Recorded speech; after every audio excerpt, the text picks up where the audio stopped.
নির্বাচন হচ্ছে উৎসব, সেই উৎসবের অংশ হিসেবে আজকে বাংলাদেশ জাতীয় দল রাঙামাটি 299 আসনের প্রার্থী হিসেবে আমি জেলা প্রশাসনের রিটার্নিং কমিশনের কর্মকর্তার কাছে মনোনয়নপত্র জমা দিয়েছি। আমি অত্যন্ত আশাবাদী আমরা বিজয়ী হব। এখন যেভাবে আপনারা দেখতেছেন ধানের শীষের জোয়ার, যেখানে যাচ্ছি আমি সর্বাত্মক সাড়া পাচ্ছি। তো এই পার্বত্য অঞ্চল, রাঙামাটি পার্বত্য অঞ্চল থেকে বিচ্ছিন্ন নয়। আমরা অত্যন্ত আশাবাদী এই কারণে, তারেক রহমান সাহেব এসেছেন, উনি নেতৃত্ব দেবেন, আমরা ওনার নেতৃত্বে বাংলাদেশ জাতীয় দল এবার সরকার গঠন করবে।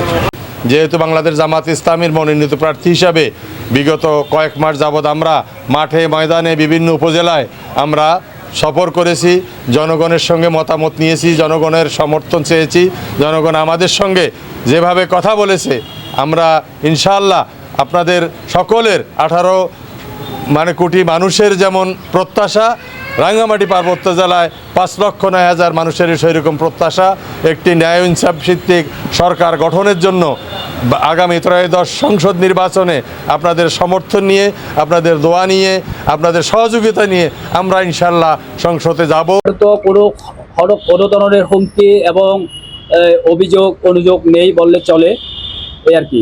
আমি মোটামুটি আশাবাদী সুষ্ঠু একটা নির্বাচন হবে, তবে কোনো প্রকার হুমকি দুমকি নেই, এটা একেবারে সত্যি, কোনো বানানো কথা না। কোনো ধরনের কোনো প্রকার হুমকি আতঙ্ক নেই।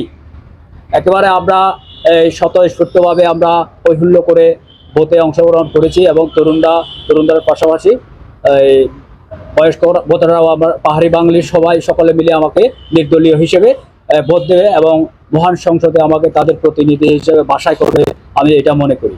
একটা দল যখন নির্বাচনের মাঠ থেকে সরে আসে, অবশ্যই আরেকটা দল সেই জায়গায় সুযোগ পায়। এখন এই সুযোগটা আসলে নিশ্চিত করে বলা যাচ্ছে না কোন দল পাবে, তবে তাদের মধ্যে যদি অভ্যন্তরীণ কোনো দলের সাথে বোঝাপড়া হয়ে থাকে সেটা তাদের বিষয়।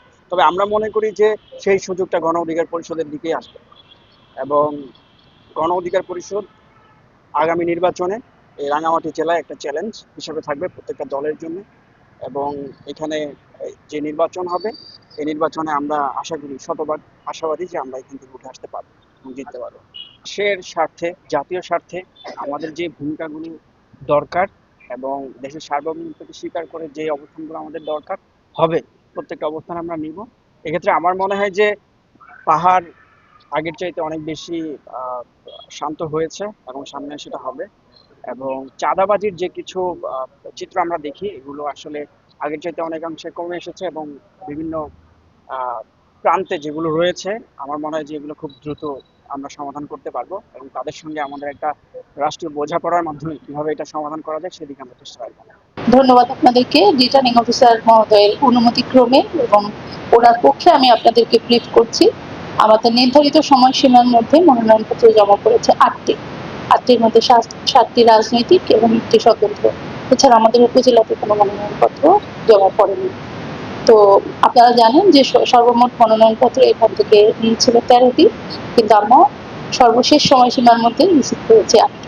নতুন এবং ফিরে আসা গ্রাহকদের জন্য নগদে চলছে ক্যাশব্যাক সহ প্রতিদিন হাজারো উপহার জেতার সুযোগ। হবে আশা আর ফেরা, সারপ্রাইজ সেরা।